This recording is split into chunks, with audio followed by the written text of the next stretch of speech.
अब आते हैं बाबर आजम पे। Babar Azam obviously T20 international के कप्तान और उसके बाद उन्हें वनडे इंटरनेशनल के भी कप्तान बना दिया गया है। और उन पे बहुत सारी कोई चमक गोइयां सोशल मीडिया पे शायद हो रही थी कि जी अंग्रेजी सीख लेनी चाहिए, ग्लोबल लैंग्वेज है, फलाना है। बट उन्होंने फिर आके तो एक प्रेस कॉन्फ्रेंस की जिसमें उन्होंने 2-3 कैटेगोरिकल चीजें कही। उन्होंने कहा एक तो मेरा माइंडसेट है कि मैंने इमरान खान की तरह का कप्तान बनना है, नंबर 1। नंबर 2 उन्होंने कहा लैंग्वेज कोई बैरियर नहीं, ठीक है, और ये सीखना या ना सीखने की बात नहीं है, आपको और बहुत सारी चीजें देखनी है इस कैंप में। तीसरा उन्होंने कहा भाईजान मुझे माफ कर दो, विराट कोहली है, मुझे ना मिलाओ, मैं बाबर आजम। जनाब शुएब अपना पहले राशिद भाई, फिर मैं शुएब पे इस पे लूंगा। इस प्रेस कॉन्फ्रेंस में क्रेडिट देता हूँ तनवीर अहमद को देता हूँ कि पूरा पाकिस्तान का प्रेस उसने अपने पीछे लगवा लिया। लेकिन बाबर मेड सेंस यार, बाबर ने ठीक बातें की है। नहीं, जो बाबर ने बातें की हैं मुझसे पूछे तो आप सवाल में, आपने तो वही काम किया जो ट्रक की बत्ती के पीछे लगाया हुआ है पूरे मीडिया को, आपने भी वही सवाल किया। अच्छा चले, मैं आपसे ये पूछना चाह रहा हूँ बाबर का रिप्लाई कैसा लगा? कौन सा वाला? जो उन्होंने यही कहा कि एक तो मेरा कोई कंपैरिजन नहीं है, मैं हूं, और ये भी पहले दे चुके हैं वो।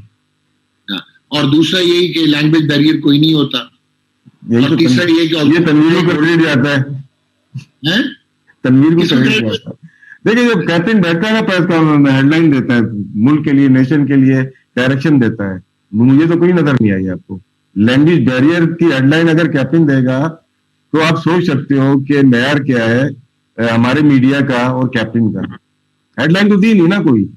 शोएब अख्तर कहीं बैठता है, मैं मिसाल सामने बैठा हुआ है, बैठता है कहीं, जहां बोलेगा हेडलाइन मिलती है ना यार, हेडलाइन चाहिए आपको, 6 सुर्खियां, ये तो वही रूटीन थी, आपने जो लिख के दिया था पढ़ के निकल गए।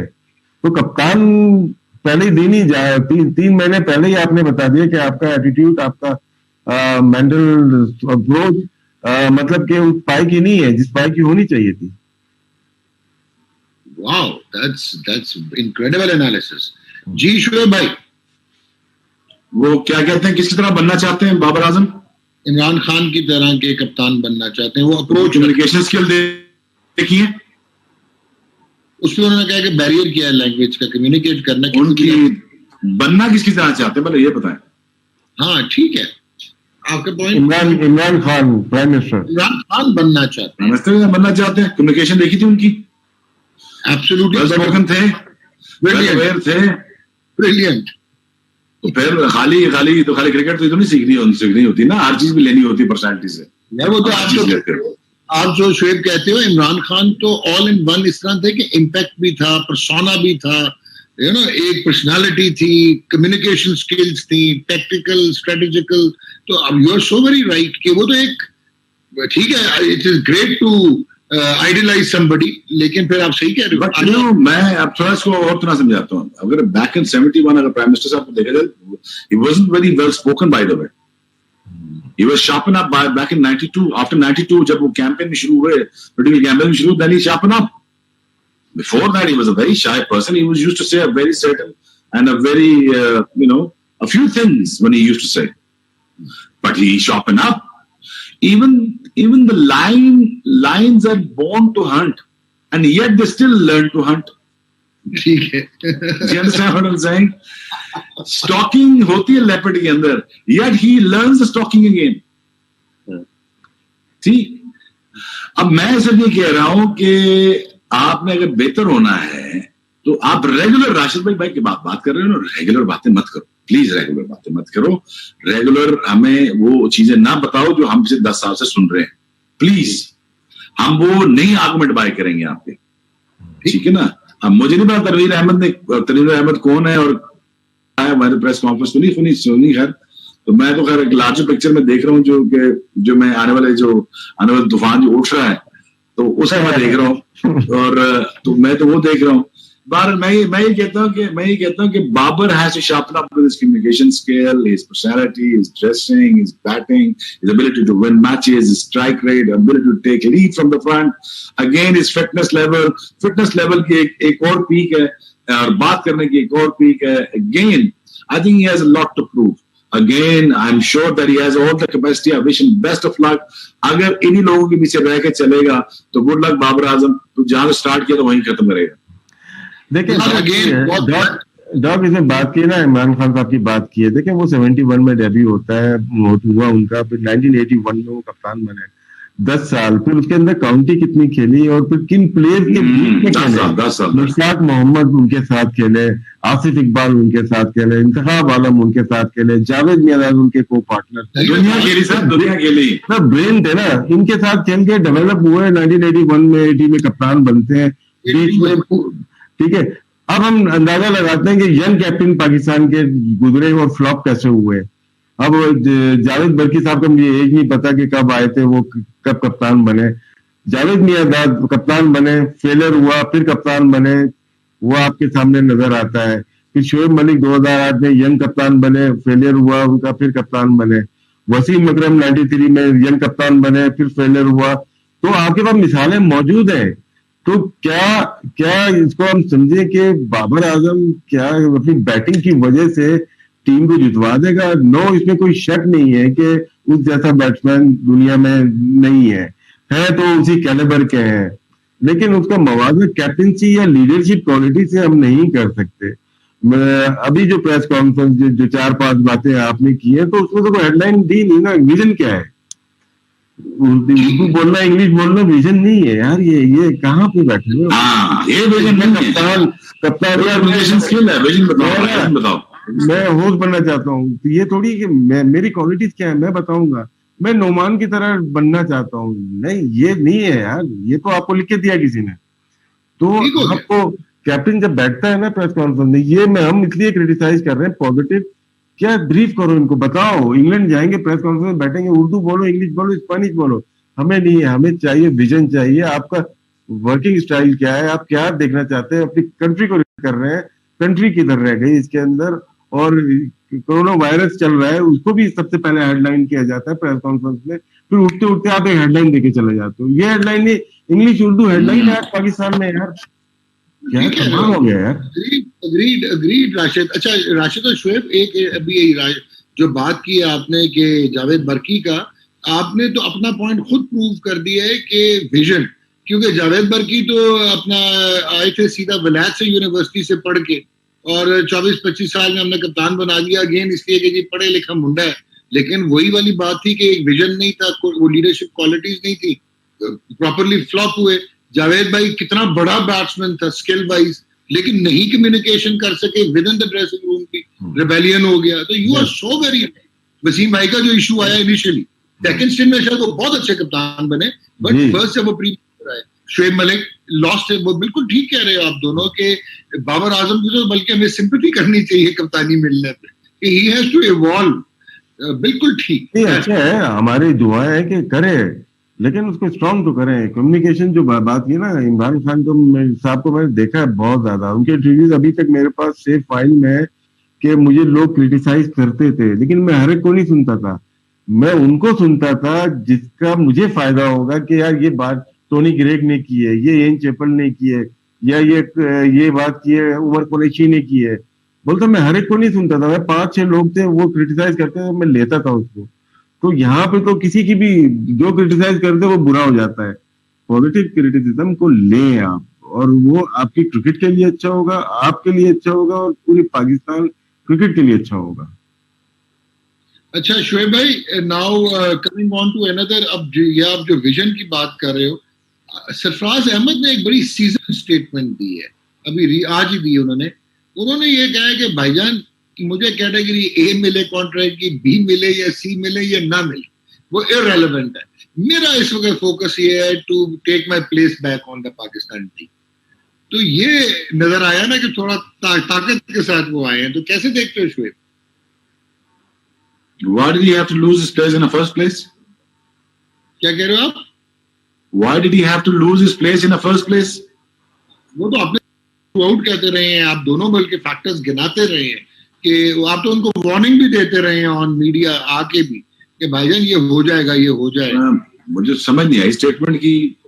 अगर जब जगह वापस लेनी थी छोड़ी क्यों? अब तगड़ा होने का क्या फायदा? तब तगड़ा होना था, तब क्यों हुआ? क्वेश्चन यार समझ नहीं आ रही, बाहर होकर तगड़ा हो जाना मैंने यार। जब आप अंदर हो ना, अंदर हो, अपनी मर्जी से उतारनी, अपनी मर्जी से बैटिंग, अपनी मर्जी से जिससे गलत के ठीक। मैंने रिमेम्बर रहना है एज अ तगड़ा कप्तान, मैंने रिमेम्बर रहना था कैसे 14-15 वर्ल्ड कप हुआ, सरफराज धोखा नहीं देगा जी। वो क्या था जी, वो रिलायबल बंदा है जी, वो लड़ता है जी, फाइट करता है जी, टेस्ट मैच में शो करता है, वनडे में करता है, T20 में करता है, रिलायबिलिटी है इसमें, ये बंदा अच्छा है जी। वो ऐसे कप्तान बनाओ जी, और कप्तान बन के खुद लीडर बन गया। अगेन अपनी जगह दे के दूसरे प्लेयरों को बनाता रहा। क्यों? आज वो टाइम क्यों आया कि सी कॉन्ट्रैक्ट से बाहर हो गया, पाकिस्तान टीम में कप्तान कॉन्ट्रैक्ट से बाहर हो गया। एक बात कर रहा हूं, कितनी बुरी बात है यार, ऐसी आपने अपने आप को इस जगह लाया क्यों इन फर्स्ट प्लेस। मेरा तो गिला हमेशा उसके साथ यही रहा, जब तू ऑन द पीक है, ऑन द राइज है, प्लीज बात पूछ ले, ताकि हम तुझे ऑन द राइज ही रखें, और ऑन द राइज करते करते करते 2019-20 में हम वर्ल्ड कप खिलाते हुए तुझे जिताते हुए बाहर निकल जा। सो ही couldn't understand that, but ये उसकी मिस्टेक है। अब वो तगड़ा हो रहा है, well done, keep it up, और right from the scratch, right from the zero शुरू करो। और अगर कोई मुझसे सवाल पूछता है कि 1 से पहले क्या था, तो मैं पूछता 0 से पहले क्या था। ठीक हो गया। लेकिन शुएब इसमें हो सकता है कि कोई बैक एंडेड और भी रीजंस हो कि इनकी कप्तानी चली। बहुत सारी रीजंस हैं, इसने बहुत सारे प्लेयर को बनाया है। Let's put it this way, देखें ये मिकी आर्थर समेत, मैं आपको ओपनली कह रहा हूँ इस चीज को, 20-20 साल के, 18-18 साल के, 15-15 साल के, 10-10 साल के कप्तान समेत ये मिकी आर्थर से ऐसे सुनते थे जैसे कि ये तीसरी क्लास के बच्चे हों। इनकी हिम्मत नहीं होती थी कि वो उनको कुछ कह सके। उसके हाथ बांध दिए थे सरफराज के, फिर सीनियर प्लेयर ने कुछ हाथ बांध दिए थे इसके सरफराज के। अगेन उसको कुछ प्लेयर्स को बनाने के लिए खुद डिमोट हो गया, नीचे बैटिंग करने जाना शुरू हो गया। ये कुछ प्लेयरों को बनाना शुरू हो गया, कुछ सेक्रीफाइस करना शुरू कर दिया, कुछ कोच खा गया इसको, कुछ बोर्ड खा गया, बाकी अब मीडिया खा गए, तो सारा मिल मिला के बच्चे की जान ले गए। जी राशिद भाई, सरफराज को आपने तो खैर बहुत क्लोजली देखा। ये राशिद लतीफ क्रिकेट एकेडमी में भी आते थे व्हेन ही वाज यंग, तो आपने पूरा करियर उनका अपनी आंखों के सामने देखा है, चाहे पाकिस्तान क्लब हो, चाहे कराची से खेले, तो वर्ल्ड कप विनिंग अंडर 19 कप्तान भी थे, चैंपियंस ट्रॉफी। सारी बातें करनी है, जो सवाल किया वो करना है, जो आप सारी बातें करते हैं। सारी बातें नहीं, शोएब की बात मतलब क्या मजा आता है सुनने का भी, और अटैकिंग होती है, बहुत अच्छा लगता है। सरफराज तो T20 में जगह बनती है, मैं छोटी बात करूंगा, T20 में जगह बनती है। जिस तरह सरफराज ने अपनी जगह खाली की है ना, बात शोएब की ठीक है कि वो परफॉर्म नहीं किया, और वजूहात थी, और ये नहीं कि हमने पॉइंट आउट नहीं किया, जब भी मिला या मीडिया पे पॉइंट आउट किया, यार अपना नंबर नहीं छोड़ो, परफॉर्म करो। यहाँ पे भूल जाते हैं लोग, और भूल गए। रिजवान इतने आराम से आपको टेस्ट मैच और वनडे में जगह नहीं देगा। सरफराज को बहुत मेहनत करनी पड़ेगी, बहुत मेहनत करनी पड़ेगी। T20 एक ऐसा फॉर्मेट है कि होप है कि यहाँ पे सरफराज इन होता है, और यहाँ पे ऐसी परफॉर्मेंसेस दे दे कि फिर मजबूरी बन जाए कि यार आगे जाके ये टेस्ट क्रिकेट या वनडे क्रिकेट में आ सके। वरना रिजवान भी मेंटली बहुत टफ है, उसने भी 5 साल वेट किया है, और ये कंपटीशन ऐसा है, एक प्लेस है, बॉलिंग में चल जाता है, 4 बॉलर 3 बॉलर 2 बॉलर आप रिप्लेस कर लेते आ जाते हैं। विकेट कीपर एक प्लेस है, जो घुसेगा वो 4-5 साल तो नहीं खेलने देगा। तो रिजवान अभी अंदर आया है, तो मुझे नहीं लगता कि इतने आराम से वो टेस्ट मैच या वनडे क्रिकेट छोड़ेगा। हाँ, एक होप है जो मैंने कहा कि T20, तो T20 में इतना परफॉर्म कर दे कि पाकिस्तान टीम को जितवा दे फ्रंट से। ये नहीं है कि फिर नीचे जाके खेले, अगर मौका मिलता है तो इसको यूटिलाइज करे, और यहीं से वो पाकिस्तान टीम में वापस आ सकता है, 3 फॉर्मेट में या 2 फॉर्मेट में। लेकिन अभी भी मैं ये कह रहा हूं कि रिजवान इतने आसानी से नहीं आने देगा आपको। ठीक हो गया जनाब। इससे पहले ये शोएब वाइंड अप करें, जो राशिद ने भी बात की है, थोड़ा सा इंटेलिजेंट सरफराज हो सकता है। बड़े सारे एग्जाम्पल्स हैं।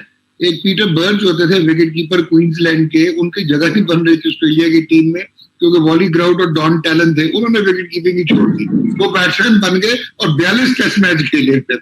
तो शायद इवेंचुअली फ्यूचर में सोचना पड़े, क्योंकि राशि की जो एवेल्युएशन है अबाउट रिजवान, वो मैं स्पॉट ऑन है कि वो भी 5 साल वेट करके आया यार, हंगरी है and he is a performer. एक चीज शेब की जाने से पहले कामरान अकमल का भी वेट किया सरफराज ने, ये भी लेट हुआ है। फिर ये भी जो 4-5 साल जिम्मेदारी से खेला, तगड़ा खेला है, तो जिसको मौका हंगर होता है ना, वो रिजवान में नजर आ रही है। जी शोएब भाई। 2006-7 में सरफराज जो कीपिंग कर रहा था, मेरे ख्याल में राशिद भाई के अलावा जाने के बाद मेरे ख्याल ऐसी कीपिंग मैंने किसी की नहीं देखी। ओके, बड़े सिंपल। मैंने उसके खिलाफ खेला भी है और उसको बताया भी था, बट समहाउ देखें, कुछ बच्चों की होती है पर्सनैलिटी टिमिड होती है, कुछ थोड़े बेचारे दबे होते हैं। मैं चाहता हूँ मेरी तरह हर बंदा कोई आउटस्पोकन हो, खुल के बोले, दलेरी से खेले, मजा ले, अपने आप का, क्राउड का भी ले, क्राउड को भी इंगेज